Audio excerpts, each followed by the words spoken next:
Alright here guys, let's go over the PvP changes for today. And I haven't actually played with them yet, but I want to talk about what I think is likely to happen, what my initial thoughts were, and kind of like what my thoughts are now that I kind of, soaked it in.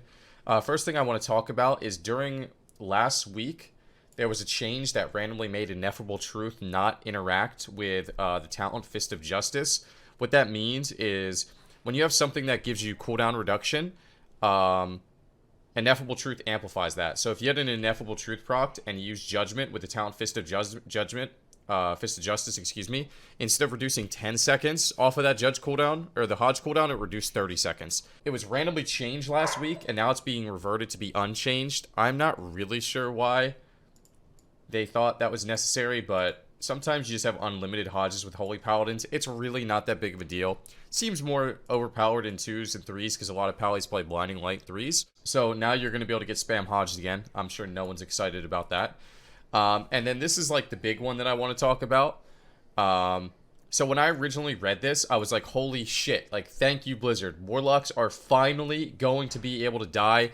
This is fantastic news. After rereading this, I kind of am interpreting it in a different way now. So there's two components to Soul Leech because there's a talent. So what I want to talk about is Soul Leech by far is Warlock's #1 heal.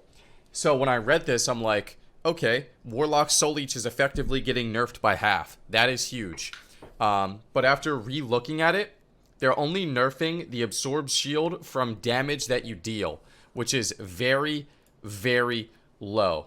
Alright, now this is what makes Soul Leech overpowered. Your Soul Leech absorption now passively recharges at a rate of 0.5% of maximum health every 1 second.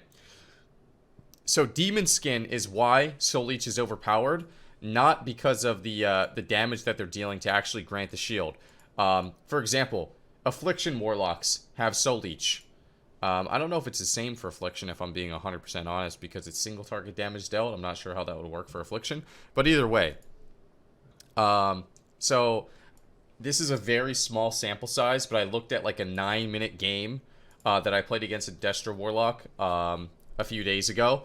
And he did about 2.5 million-ish healing with Soul Leech.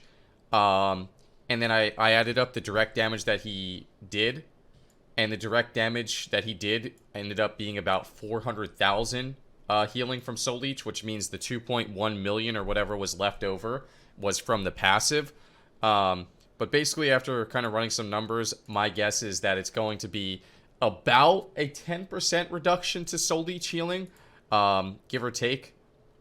Obviously a very, very small sample size, but I don't think that this is going to be too noticeable. And then also the effectiveness flashpoint trait has been reduced by 75% when engaged in PvP combat as opposed to 50%. So basically, if you were getting 2,000 haste, you were getting 1,000 because it was halved, and now you're going to get 500. Is that right? Because it's 75% instead. Those are just random numbers, by the way. I don't know if those are actually the real numbers, but basically, yeah, it's going to be nerfed a little bit more.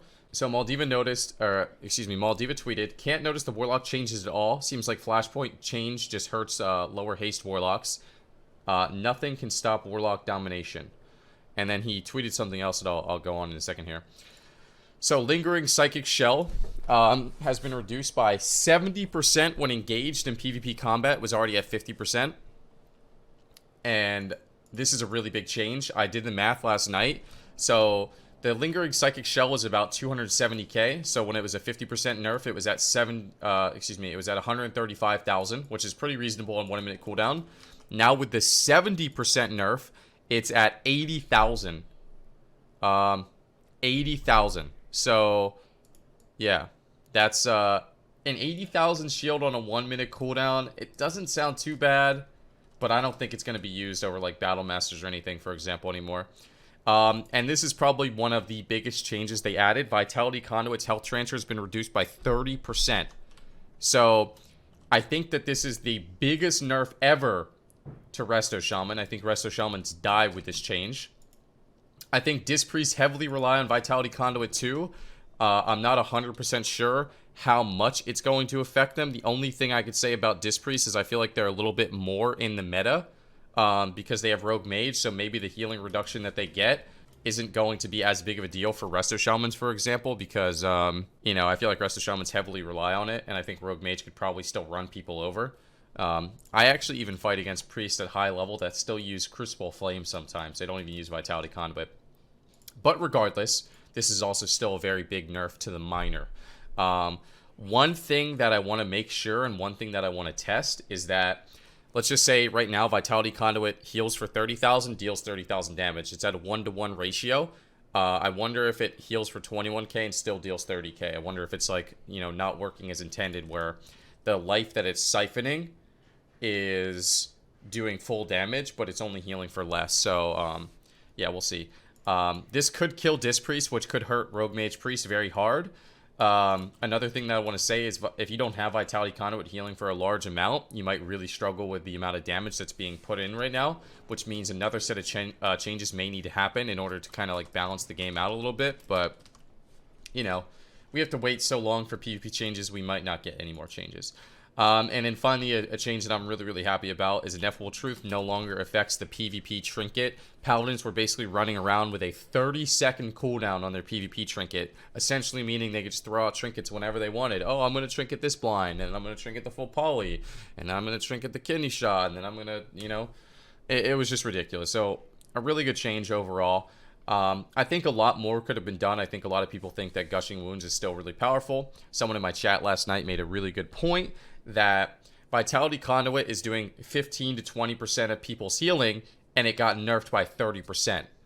Gushing Wounds is doing 30% of people's damage, and it's left unchanged at the moment. It was already nerfed before, so a little bit of an interesting take. So out of all the changes I see here, honestly, Warlocks actually got the least nerfed out of all these changes.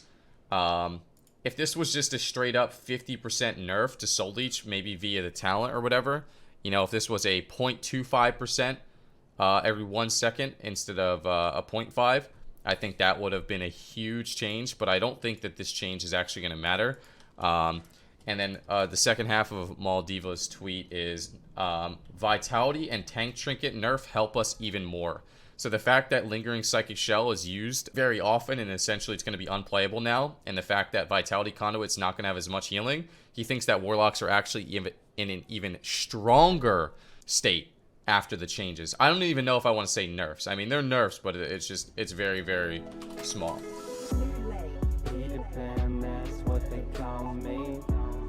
Promise that you never be lonely.